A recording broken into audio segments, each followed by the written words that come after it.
घना जंगल रात की काली चादर में पूरी तरह समा चुका था। हवा बिल्कुल शांत थी, जैसे कोई अनजान डर हर पत्ती को थामे बैठा हो। पास के धनगिरी गांव में आज कुछ अजीब सा माहौल था। हर दरवाजा जल्दी जल्दी बंद हो चुका था और लोग फुसफुसाते हुए सिर्फ एक ही नाम ले रहे थे, रक्त छाया वापस लौट आई है। गांव में नया नया आया लड़का विवेक इन बातों पर हंस देता था।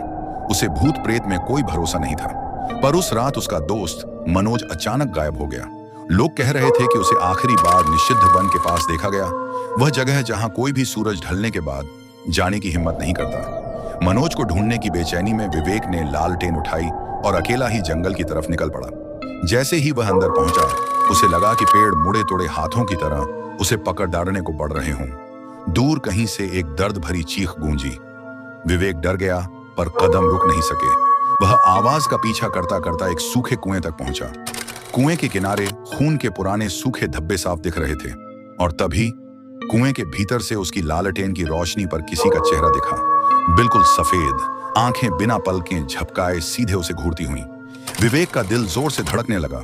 उसने लालटेन नीचे झुकाई, पर चेहरा गायब। लेकिन अगले ही पल किसी ने उसकी टखनों को जकड़ लिया। विवेक चीखा और पीछे गिर पड़ा।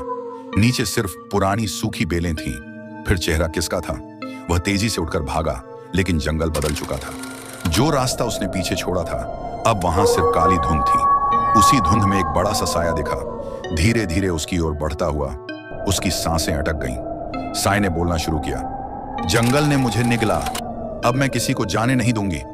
आवाज औरत की थी, मगर इतनी भारी और टूटी हुई कि सुनकर रीढ़ में सनसनी दौड़ गई। विवेक ने रोशनी को उसकी तरफ फेंका। धुंध हटते ही सामने रक्त छाया खड़ी थी। एक औरत, बिल्कुल झुकी हुई, बाल घुटनों तक, चेहरा आधा जला हुआ और आंखें गहरे लाल जैसे अंगारों की तरह। उसके होंठों से धीमी धीमी हंसी टपक रही थी। मनोज, मुझे मिल गया, अब तू भी आएगा। विवेक पीछे हटते हटते एक पेड़ से टकरा गया।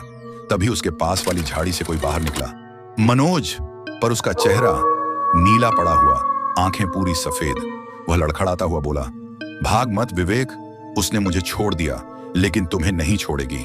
रक्त छाया ने अपनी लंबी उंगलियां बढ़ाकर मनोज की गर्दन पकड़ ली। मनोज की चीख पूरे जंगल में गूंज उठी और उसकी आवाज अचानक खामोश हो गई। वह वहीं गिर पड़ा, बिल्कुल निर्जीव। विवेक अब कांप रहा था। उसने मुड़कर दौड़ना शुरू किया। जंगल में हर तरफ पेड़ों पर लाल नाखूनों के निशान चमक रहे थे। साए उसके साथ साथ भाग रहे थे। हर तरफ वही आवाज, तू नहीं बचेगा। अचानक दूर उसे गांव की घंटी की हल्की आवाज सुनाई दी। वह पूरी ताकत लगाकर उस दिशा में भागा। जैसे ही गांव का पहला घर दिखा, रक्त छाया ने उसका कंधा पकड़ लिया। उसकी उंगलियां बर्फ जैसी ठंडी थीं। उसने फुसफुसाते हुए कहा, मेरी मौत का हिसाब कोई नहीं चुका पाया, तू भी नहीं। विवेक ने पूरी ताकत से उसका हाथ झटका और मंदिर के मुख्य द्वार में घुस गया।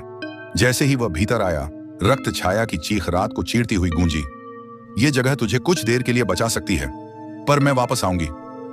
अगले दिन लोग मंदिर में बेहोश पड़े विवेक को घर ले आए। वह जिंदा तो था, पर उसकी आंखों में एक अजीब सी दहशत बस चुकी थी। और उस रात गांव के हर घर की दीवार पर खून से एक ही वाक्य लिखा मिला, वह वापस आएगी, और अगला निशाना चुना जा चुका है।